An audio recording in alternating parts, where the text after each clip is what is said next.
Welcome to the Compliance Experts podcast, hosted by Vartan Consultancy. Miles Vartan and his guests, as experts in compliance and risk management, will guide you carefully and with clarity through the many sectors of compliance like health and safety, ISO and operator licenses, and the complexity of customs regulations. They'll also be talking about the latest legislation, global trade news, and the hot topics as they happen. So good morning and welcome to episode 5 of the Compliance Experts. And today we're going to, with my guest David Farman, who's a director at Tube Scaffolding Limited in Earsham near Bungay. We're going to talk about how people can develop and implement an effective health and safety policy, which is a little bit of a subject for a Friday morning. Debbie, how are you? I'm very well, thank you. Very well. Are you going to infuse us all in terms of tubes and health and safety? I think so. I hope so. Yeah. Some people might say it's a bit of a dry subject, but it's a very important thing to cover. Exactly. Just for those who don't know or haven't had the pleasure of using tubes as a scaffolding contractor, tubes were established in 1994. And they now have over 80 trained employees. The business has been developing well over the last 26 years, and the vision of the company is to provide the best scaffolding company in the sector, to be recommended but in their network, and to ensure that they can provide continual employment for their valued colleagues so that services can be maintained. The company has a spread over the whole of East Anglia, but isn't geographically restricted, and works in some very big industries, including water, utilities, in the chemical industry, as well as domestic and standard commercial.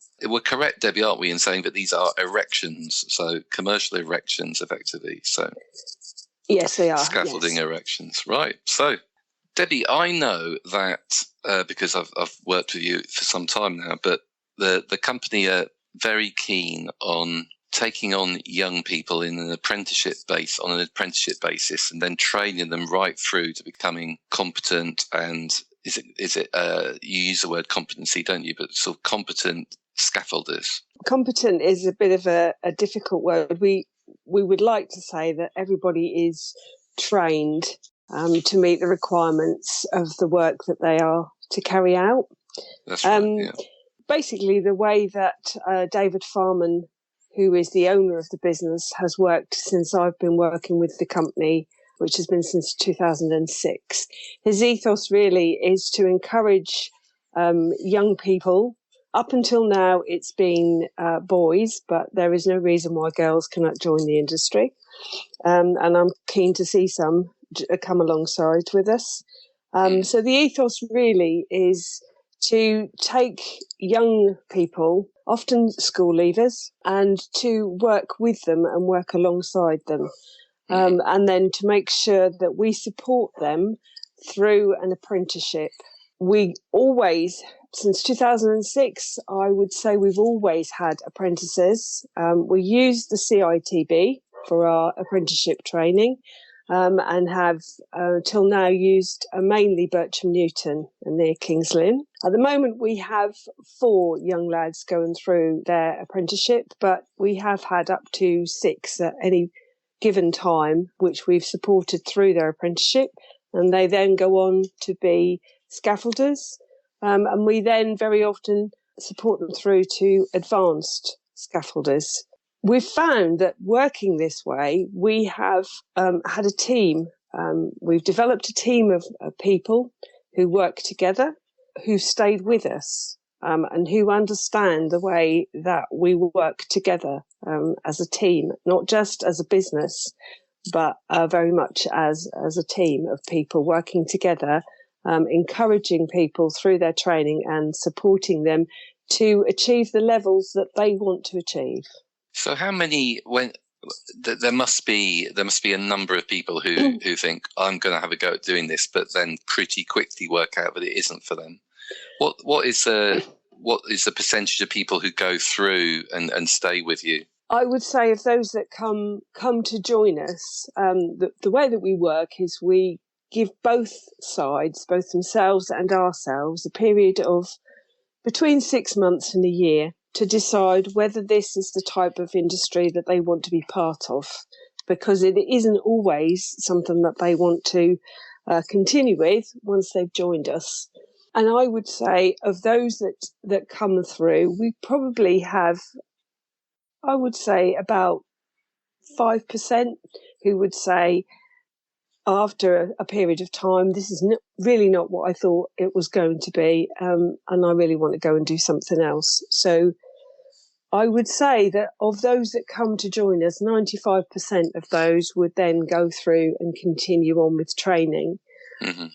We have in the past had some who come to us and we've put them through the adult training course, but for at least the last 5 years, we have put everybody through an apprenticeship program. So that indicates that we are encouraging younger people to come into the industry on a continual basis. Fantastic. And then they follow the construction industry scaffolders record scheme. Is that correct? Or certainly get that qualification, don't they? That certification. That's correct. Yes. Yeah. Which, reading about it, and as I have over the months, is it's got a fantastic reputation, hasn't it? I think the National Access Scaffolders Confederation. Are you impressed? I'm remembering all these now. I am. The National Access Scaffolders Confederation have just appointed a full-time manager. I saw on their website this morning. Yes. Yeah. So it's and it's recognised by the unions, and so if you hold a CISRS card, then it's almost like it's like your professional vocational qualification, isn't it?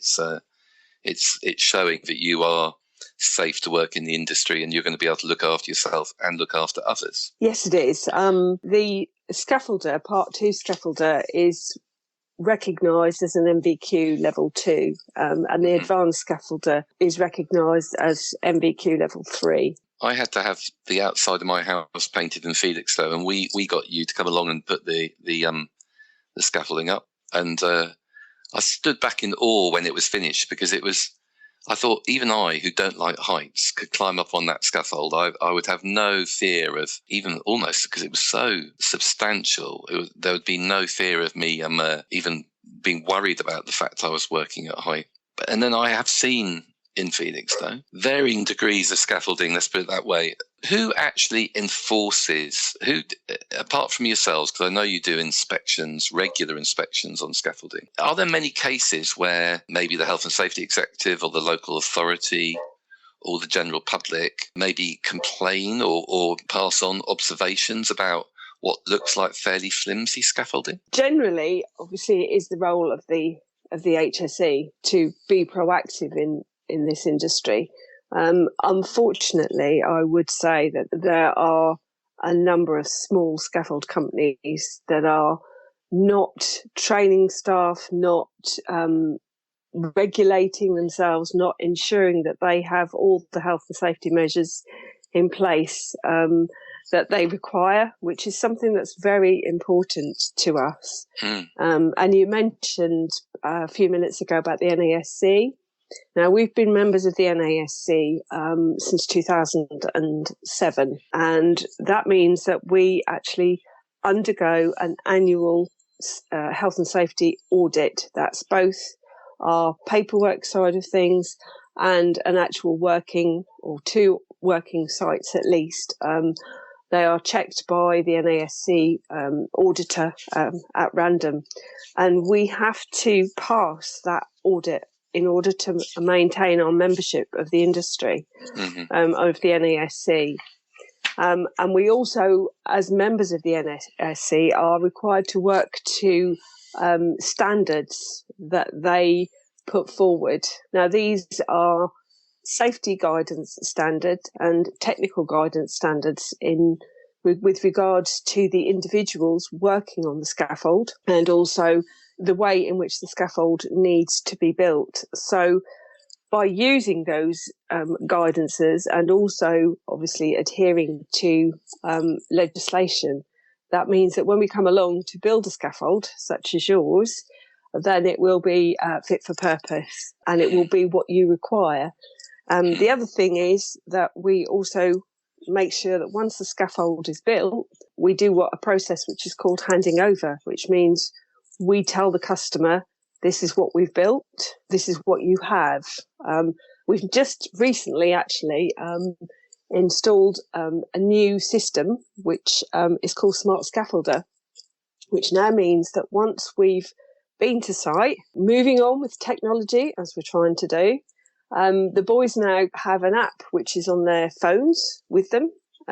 They can then go through a handover process. Once that handover is completed, the report is then sent via email straight to the customer. So the customer can see exactly what's been built for them and what requirements, if any, that they have stipulated have been adhered to. So that way they can see that the scaffold that they have has been built to their requirements and has been built safely. Do scaffolders have bragging rights? Does a tube scaffolder talk about the competition? Do they talk about other scaffolders? Yeah, I think I think the trouble with even with me is I went out to see my mum the other day, and she's had a scaffold built on a property just at the back of her garden. And she, when I went there, she actually commented to me and said, I saw them working, she said, and I knew they didn't work for tubes because I saw the way that they were working. They couldn't possibly be any of your boys, because we'd also built some other scaffolds recently close by to her, and she said they didn't do it in the same way. So I knew No it wasn't comparison. tubes. No, exactly. Amazing. So, and you do, as you walk round, you do see how scaffolds are built, and the boys do actually comment as well. Yeah. Have you seen that scaffold, how it's been built? So they have a lot of pride in what they do. Oh, definitely. Yes. Yes, definitely. So for our listeners, other people who have to think about how they're going to keep their employees safe, I was looking at some statistics, and I haven't got the health and safety executive's latest stats in terms of serious injuries in front of me, but I have got National Access and Scaffolding Confederation's 2020 safety report, and it's actually, I think it bears comparison. So you can see how the industry have worked together to improve things. In 1978, there were 596 incidences, and those would be serious incidences recorded. And that size of figure carried on, that proportion, the quantum carried on right through into the 90s from 1978. So when the Health and Safety Work Act came in 1974, they were faced with the same number of serious accidents. And now, if you look at the NASC stats for 2019, we're right down to 74. There was a slight increase, it would look like, in 2018, 113, but for several years before that, it had been in the 80s and 90s, and now 74 was the recorded figure in 2019. And I think the HSE, and in terms of their national statistics, sadly talking about fatalities, it's just over 100 fatalities every year. So you can see how by enforcing regulations, there has been this improvement.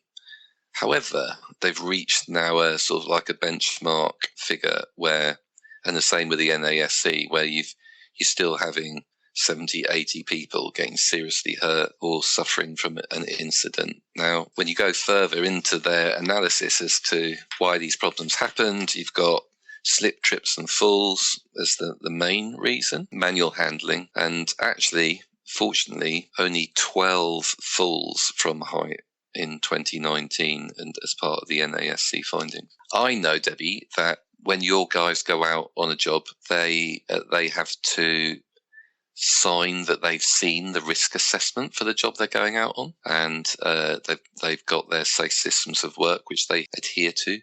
And then each team have a supervisor, don't they, who is the go-to person if anybody has any concerns about health and safety. Yes. to make your health and safety policy effective, not only, obviously, you have to have everything in place. So if you ever got inspected, you can show that you're compliant. But you're very reliant upon these supervisors, aren't you? And so a supervisor presumably has to have an enormous number of skills to hand. So he has to be like a good team leader. He has to be good at understanding people in general. Do teams tend to stay together? The same people will work with the same supervisor on jobs and literally move from job to job together? Wherever possible, yes.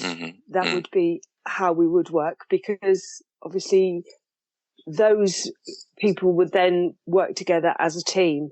It is very important to have a good supervisor. It isn't always that a good scaffolder is a good supervisor. So there is an element of understanding with management as well as to who would work well together. We have to understand that we have to make sure as well that people do work well together. It's no good just putting people together and expecting them to work together. It's very much a team, as I've said before. So we really try not to be management on one side and workers on the other side. It's very important that we all work together. So we would also ensure that supervisor has the correct training that he needs. So there is, for example, additional training that we would send them on, which is a site safety supervisors training scheme course. So that's important as well, because they're additional skills that they would need to understand. Some people naturally have those skills, but we need to make sure that they understand their responsibilities while they're out on site, not just for themselves and for the team that they're working with, but also for other people, because we have to make sure that in terms of health and safety, it's our workforce who are kept safe while they're working, but also that others who could be affected by our work activities are kept safe while we're out. Because there have been incidents, not necessarily with yourselves, but there have been recorded incidents, haven't there, where tools have fallen from scaffold structures and hit people underneath scaffold structures, or have been walking in proximity of the structure. Yes. Yeah. So we have to think of, so you have to have a supervisor working with his team, working together with management, but also thinking about what is going on around them. And you talked a few minutes ago about the fact that before they go to site, they are required to read the risk assessment to understand what hazards they may encounter while on site and the controls that need to be put in place. Also the method statement, so that they have a safe method of working. But as a company, we also have introduced what we call the take two, because with the best will in the world, a risk assessment is written on the information that we have to hand at the time. And obviously we work with the client as well on these risk assessments, because the client will receive a copy of our risk assessment before we go to site, so that they too can ensure that if there are any additional hazards that haven't been picked up, that the risk assessment is amended before they go to site. But once they get to site, things may have changed. It could be in a domestic situation. It could be in a commercial or industrial situation. Things change on a day-to-day and hour-to-hour basis. So we also ask them to complete what we call a take two, which means before you start work, have a look around, see what there is. Has everything been covered in the risk assessment and the method statement? Are there additional hazards that we need to take care of? That we need to put controls in place to keep everybody safe? If so, are they things that you can do yourself? If not, you need to ring the office and advise and say, what can we do? Is there something else that we can do ourselves, or do we need to contact the client for further advice? Yeah. Now, that's very interesting, because last week we had a fantastic session talking about welfare and mental health. And there's Laura Thomas, who's the compliance director at Jackson Construction Group. or the One Construction Group, she was telling us about how they are trying to encourage people to always ask each other, because this refers back to the Take Two business. So ask each other how you are, but ask each other how you are twice. Because the first time someone will say early in the morning, standing underneath a dark building, and they've got to try and put some scaffolding up. They say, "How are you?" And the person will just probably, often without much thought, say, "I'm fine," but actually they may not be fine. So trying to encourage people to ask again, "Well, how are you really?" So as a team, not only if they can remember about the Take Two concept, and if they have any concerns about it, but also look after each other. And I suppose you can't expect everybody in a team to be the best of mates, but there's going to have to be an awful lot of respect, isn't there? And belief in everybody else's ability. Yes, yeah. And I think they also need to be in an environment where they understand that as a company, we have an open door policy, which we do. So it's not just about medically, how are you, which we do via medical questionnaires, by sending people for safety critical medicals, but it's about them feeling that if they do have an issue that they need to talk about, that they can come and talk. And I do have an open door, very much an open door policy, and I have had people who've come to me who really sometimes people just need to talk. We work in an industry where I have said at the beginning is still very much male dominated, and mental health issues are still seen, unfortunately, by some as a sign of weakness. So I think it is very important that we make sure that we have an open door policy, that when somebody is off unwell, we contact them to understand why. When they come back from being off sick, if they do have an issue, then really to just allow them to come and speak to us. We've also, a couple of years ago, introduced some training, if you like, as part of a training day, some awareness about mental health, charities, confidential helplines that you can go to. And we're now looking to further this. We work with a company called Peninsula. Yes. In terms of our health and safety and employment law. And they also offer a further health support service, which we are in the process of putting together and rolling out. And that will allow staff as well a confidential third-party helpline, so that they have somebody that they can go to for a number of situations, because we have to understand that people will go through issues, not just because as a result of medical mental illness, but also because of things they're going through. In the current situation we've been in, it's probably seen a lot of people end up in debt, social issues around families, things like that. So we really want to support our teams that are out there in terms of giving them somewhere that they can additionally go to in addition to what we were already providing, so that we can support them both through any issues that they have mentally, or, as I say, as part of their life process, as well as physically. I'd like to come back to that, so talk about that further in a second, but how has your business, how has the industry been affected by the pandemic? We were affected as a business by the pandemic, really in the first lockdown, because as you've said, we work mainly for sort of commercial industrial customers, and some of those commercial companies that we work for were, for example, companies that work on social housing,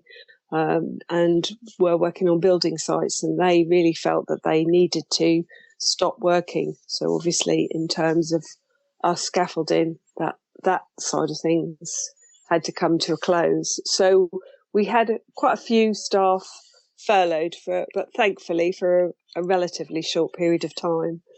What I wanted to come back to was that I was just wondering, Do you have, you have said that you're predominantly a male-orientated business. So do you have fathers and sons working together? We've certainly got brothers working together. Brothers working together, yeah. So we've had brothers, and we still do have brothers. We do have a father and son.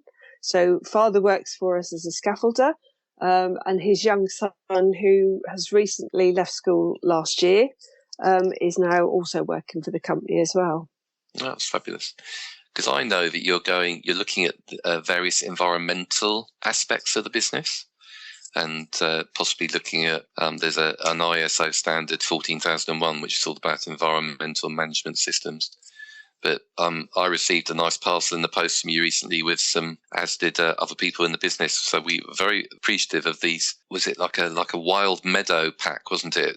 A bunch of seeds which you can scatter in your garden and then see what comes up. Yeah.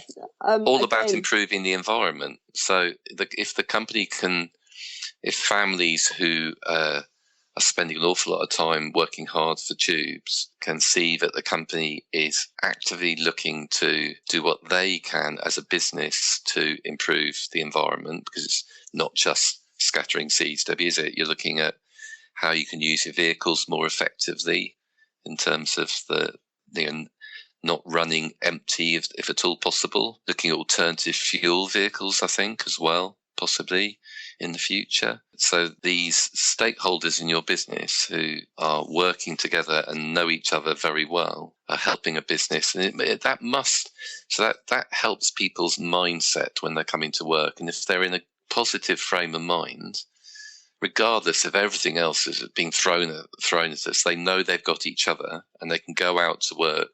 But it's going to help them work more safely, and it's going to thereby make sure that your health and safety policy is increasingly effective. So I think it's a great thing for businesses to do, to look outside just the core activity within the business and realise actually that they have such an impact on people's lives. So Tubes, you as a business, you have a significant impact on people's lives in many ways. I know a very positive impact as well. It's not so much a question, but it's a sort of like an observation, I think, Debbie. Yeah. Like you say, we've also trying now to get people involved in community projects, because we again feel that we want to make sure that we are part of the local community, and many of those that work for us are themselves the local community, if you like. They have children who go to local schools, etc. And we're getting involved in a couple of local schools with some of their projects that will allow us to reuse some of our used scaffold boards. So rather than them being cut down, they're going to be used in local projects to help build things such as mud kitchens and benches for woodland areas within schools. Now, you mentioned schools and young people, and we've obviously already talked about your apprenticeship scheme. And we live where we do in a lovely part of the world, which is even more lovely, isn't it, when we look at national statistics in terms of this dreaded pandemic. So we're doing quite well as an area. But we want to provide young children, young people with longevity of employment locally. We don't want them to have to move away. Sadly, sometimes when we hit a recession, the area does get badly hit. But certainly the food produce side has maintained its profile. And it's looking increasingly like we may get a new power station built at Sizewell, so a new nuclear power station, and that we know that EDF and their tier ones who are going to build the power station, if it's given permission, it's looking like permission would either be granted or denied in the earliest spring next year. And they would be looking to put a spade in the ground, this hackneyed term, in early 2023. Now, EDF are very keen, and they've stated that they're very keen and want to work with local businesses, and local being a Suffolk company, and then regional being Norfolk, Cambridgeshire, Bedfordshire, Hertfordshire and Essex, all the way down to the M25. So they want to maximise the spend of the project with local and regional businesses. Are we, in terms of, let's say, your sector or the first division of scaffolders, the Premier League of scaffolders, in adjacent to Sizewell, you have to be maybe the nearest, Debbie, are you, in terms of an address? I would say we must be one of the nearest, if not the nearest. Yes. Exactly. So working at Sizewell and the potential for young children to have a role or some sort of future where they can travel a short distance to go and work at what will be a project which is going to be larger than the Olympics. So in terms of, it will equate to around £20 billion. It's not all about being a nuclear scientist and working in the nuclear island as maybe a control room operator. There'll be, on the day-to-day operation, you've got an awful lot of other disciplines and skills that can be utilised. So when these kids are making their choices as to what they do for their secondary education and then maybe even their further education, they're going to have this potential. Now, I know that Tubes already have relationships with large tier ones like Ultrad, and you work for Anglian Water as well. We do. Big utility company. Have you ever had any experience of working at Sizewell, Debbie, as a company? Maybe even the earliest Sizewell A or Sizewell B? We haven't actually worked at Sizewell itself. We do work on power stations at the moment. These are not nuclear power stations, but they are power stations using recycled materials to create electricity. So we do have experience of working on that particular type of site. You've also said that we work within the chemical industry. Yes.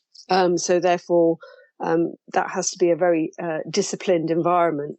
Working with others, and we have experience of working with other scaffold companies on sites, such as the utilities that you've mentioned. Mm-hmm. If you're going to work in the nuclear island, then it takes quite a while to become, I think it's about 15 weeks to be put through various qualification checks and assessments and declarations being made before you have the authority to work within a nuclear site.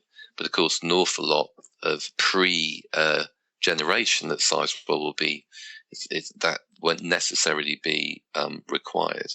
However, because it's such a huge project and it'll be under the microscope of the Health and Safety Executive and Suffolk County Council, the local authorities, there's something called the Construction Playbook, which has been produced following the Grenville disaster.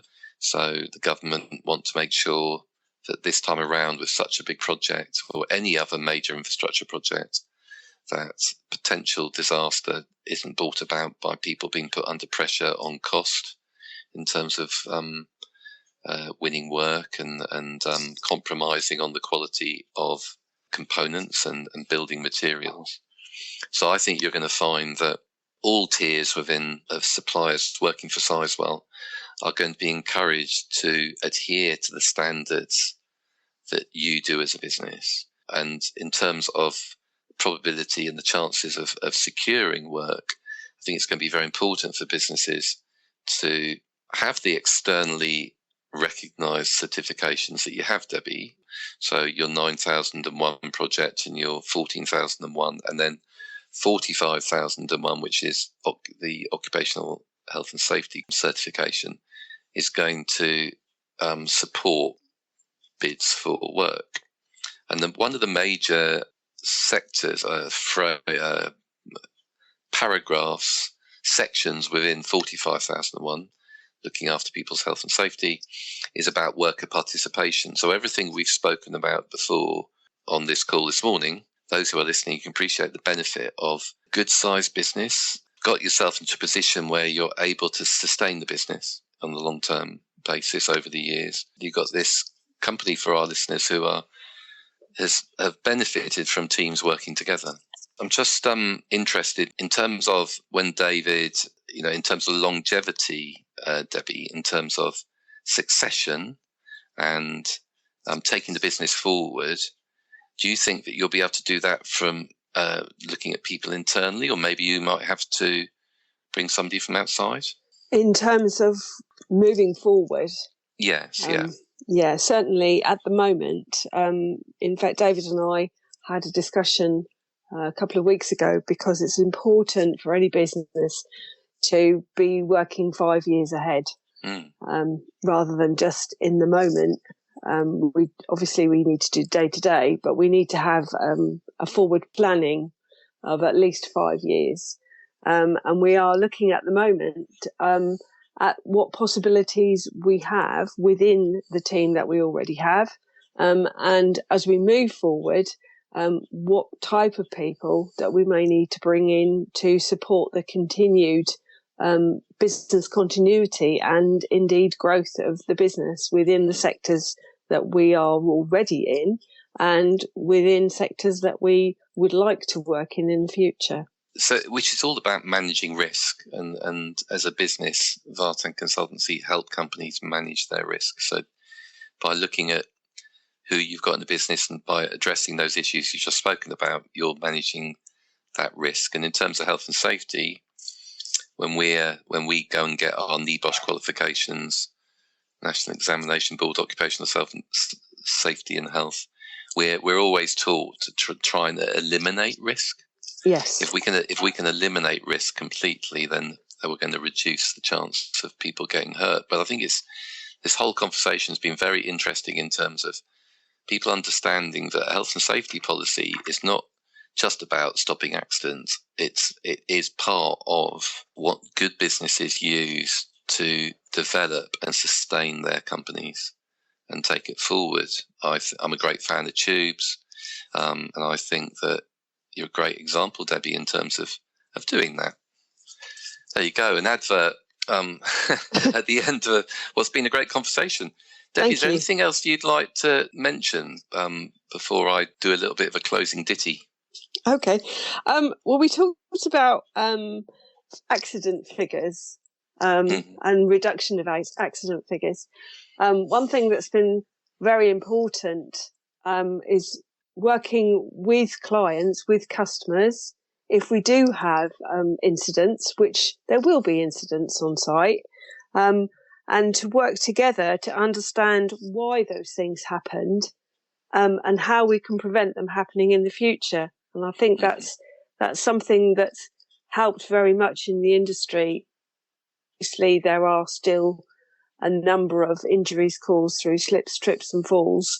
And thankfully, the number of fatalities have reduced over the years. Yeah, so I think very much it's a matter of looking at each non-conformance, looking at each near miss and preventing that near miss from becoming a future accident, which has helped things and helped to reduce the number of incidents and accidents on site. Yeah, so customer feedback is very important, and you're seeing that across every industry, aren't you? So in accountancy, even when you move house, the conveyancing solicitor will ask you, how did we do?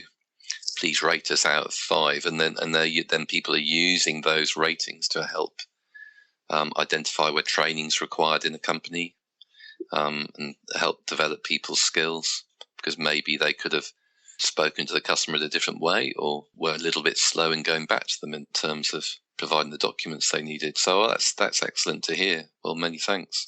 Okay. So Debbie, thank you for your time, and for all our listeners, thank you for listening. We're developing the podcast series as we go along, but we're always very interested in hearing your views and opinions. So please talk to us through the usual channels. Go to vartanconsultancy.com, and there's an opportunity there where you can pass on comments. Please let us know about any other subjects you'd like us to discuss. So we've talked today about keeping people safe. Our previous episode, we talked about mental health and well-being. Prior to that, we've been talking about the effects of Brexit on the economy. So we're looking to come up with topical subjects that you'll enjoy listening to and please be part of the podcast world and tell us how we could be doing it better. So many thanks, and speak to you soon. Take care. Bye-bye. Thank you for listening to the Compliance Experts podcast. We highly value your input and welcome any questions, thoughts or challenges for us to tackle in forthcoming episodes. Vartan Consultancy pride themselves in helping customers manage risk and subsequently helping them improve their overall company performance. To speak to Miles and his team, visit vartanconsultancy.com. This podcast is produced and managed by podtalk.co.uk and is the copyright of Vartan Consultancy. This podcast is created for entertainment purposes only. Views and opinions are that of Vartan Consultancy and their guests. Information recorded in this episode was deemed correct at the time of recording. However, we advise you to always check with Vartan Consultancy for up-to-date information and legislation.